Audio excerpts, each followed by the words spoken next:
From the official television station of Illini Sports, this is the Copper Creek Contractors, Your Illini Nation tip-off show.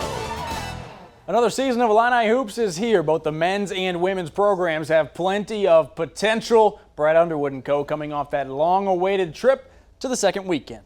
A brand new roster for the 2024-25 campaign, and we talked one-on-one with Coach Underwood just a few days out from the season opener.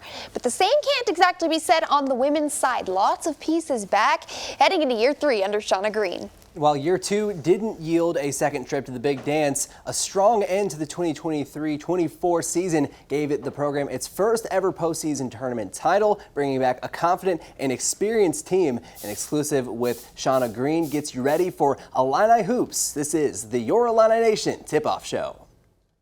I'm always never going to be satisfied, and we need to continue to push and strive for more. I think our ceiling can be very high, and yet I think we have a long way to go and a lot of room for improvement. A story of new beginnings. I think this is by far the most talented team I've been a part of. A story of chasing bigger and better trophies this year. This is what we're here to do, and this is what we're gonna do. We just gotta work hard to achieve that, basically. New faces.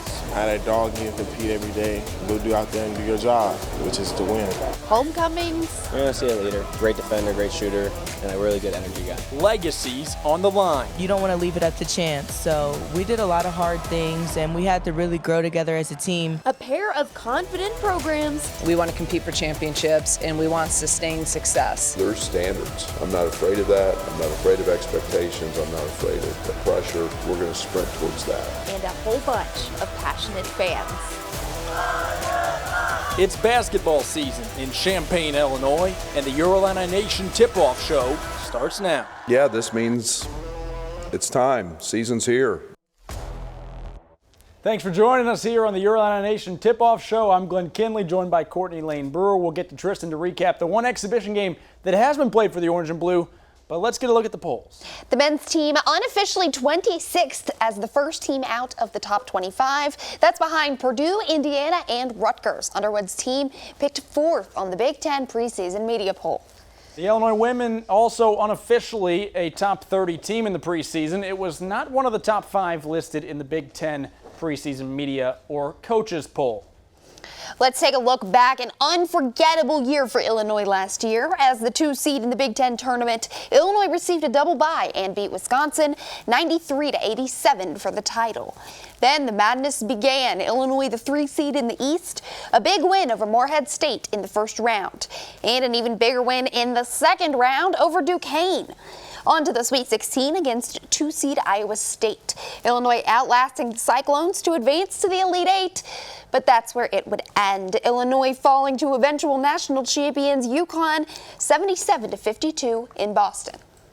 Well, it's no secret this year's Illinois team looks a whole lot different than last year's Big Ten Tournament Championship group. Starting out with transfers, Coleman Hawkins to Kansas State. Luke Goody goes back to his home state to play at Indiana. Sincere Harris, Nico Moretti, Amani Hansberry, and Dane Danger will also all wear different colors next season. Illinois continued a tradition of putting guys in the league. Terrence Shannon Jr. drafted 27th overall by the Timberwolves. Marcus Damas signed a free agent deal with the Bulls. He was waived, but then found a spot on the Windy City G League roster. So who's coming in to fill all those holes? Well, lots of guys from lots of places. Let's start with the prep guys, and there's some big names on that list. He's been committed to Illinois since his sophomore year. Now he's finally here. Chicago native and Mr. Illinois basketball.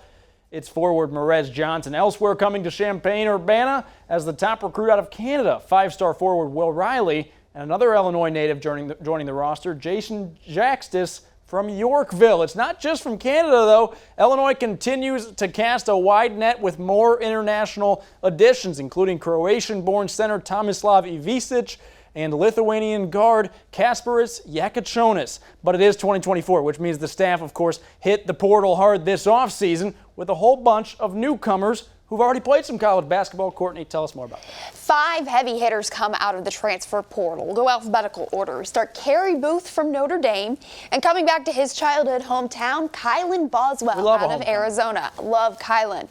Jake Davis joins the Illini from Mercer, and Ben Humrickhouse out of Evansville.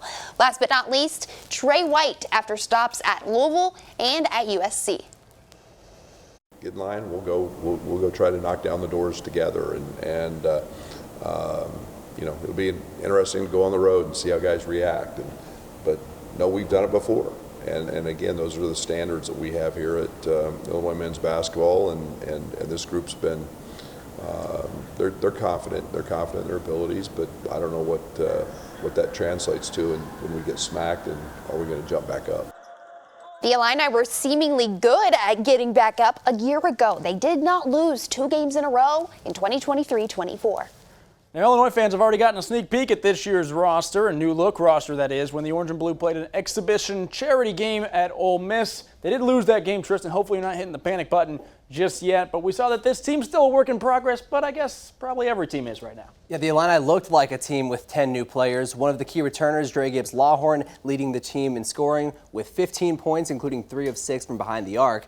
Turnover is a big problem for Illinois with 22 in Oxford, and the Rebels were cooking as a team with a lot of experience back, shooting over 50% from 3, with the Illini debuting a new starting lineup of Kasparis Yakachonis, Kylan Boswell, Trey White, Ben Hummerkaus, and Thomas Slavovicic. Ole Miss scored 51 points in the first. Becoming a better team on defense has been a talking point for Brad Underwood and the Illini leading up to the season. I'm looking for the next Terrence on the defensive side. I'm looking for the guy who can put the clamps on somebody. I'm looking for that guy, if that heater's coming, that we have a chance to shut him out. For reference, Terrence Shannon Jr. averaged 1 block and 1 steal a game last season, 3.2 defensive rebounds. Both basketball teams lifted trophies in 2024, and it was quite the journey to get there for Shauna Green's team. After a 14-14 regular season and an early exit from the Big Ten tournament, Illinois earned a 4 seed in the inaugural WBIT, the NCAA's new equivalent to the NIT. The Illini hosted the first 2 rounds with wins over Missouri State and Stony Brook.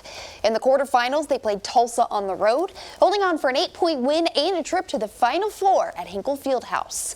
Illinois dominated 1 seed Washington State in the quarterfinals, and it was the same story in the championship game, 71-57 over Villanova for the first ever WBIT championship trophy.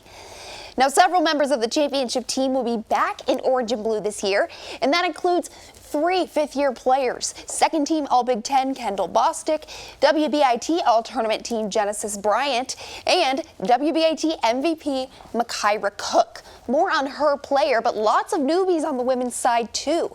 The transfers include Jasmine Bush-Hager from Mississippi State and Letty Vasconcelos from Baylor, who unfortunately will miss the season due to a torn ACL. Plus 2 freshmen who bring the star power, Haven Smith off the Nike circuit and McDonald's All-American Barry Wallace. Last year, I don't know if we handled it that well early on. We lost some really tight games and then really found our groove late. So, you know, hopefully now we can reflect on some of those lessons. You still got to show up and you still got to play the game, and we're playing really good teams in non-conference and obviously in the Big Ten. So hopefully we just put a lot of the lessons that we learned that we actually put into play at the end of last year where we won those games. We got to do that right from the beginning this year. The Illini have 18 home games on the schedule this year, 10 conference clashes. Well, as the Illini look to take their game to the next level, they're hoping the fans can do the same. We talked with Shauna Green at Media Day here in Champaign. She was asked about that fan support and their attendance at games. Coach says she's happy and really grateful that this fan base has come a long way in supporting the women's basketball team, but she's not satisfied, and she thinks the Orange and Blue faithful can show out even more. I think we're doing really well. Then I see that I was sold out every home game this year. So it wasn't just Caitlin Clark that they were kind of like, they're invested in that program. And then you see, you know, Tennessee, they have a brand new coach, haven't really won like Tennessee has won. They sold 7,000 season tickets so far. So I'm happy with our progress, but you know, we can push it, and we have to continue to push it. Green says she'd love to see 8,000 to 10,000 fans in the State Farm Center regularly for their home games. Well, both teams have stacked schedules at the State Farm Center and beyond.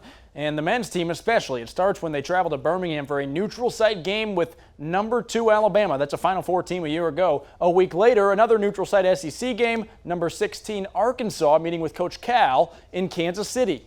In mid-December, the Champaign installment of a home-and-home with number 12 Tennessee. And then in the smack-dab middle of conference play, a trip to the Big Apple against number 7 Duke at Madison Square Garden. Well, we appreciate you watching the Your Illini Nation Tip-Off Show, and we got plenty more, so don't go anywhere. We've got those one-on-one interviews with head coach Shauna Green and Brett Underwood to get to. Plus, we've got to talk about some leadership. Everybody needs leadership. Yeah, Ty Rogers, one of those leaders, a huge piece of passing that culture torch along from the men's team, while Makira Cook's looking to make a lasting mark on the women's program in her final year. That's next.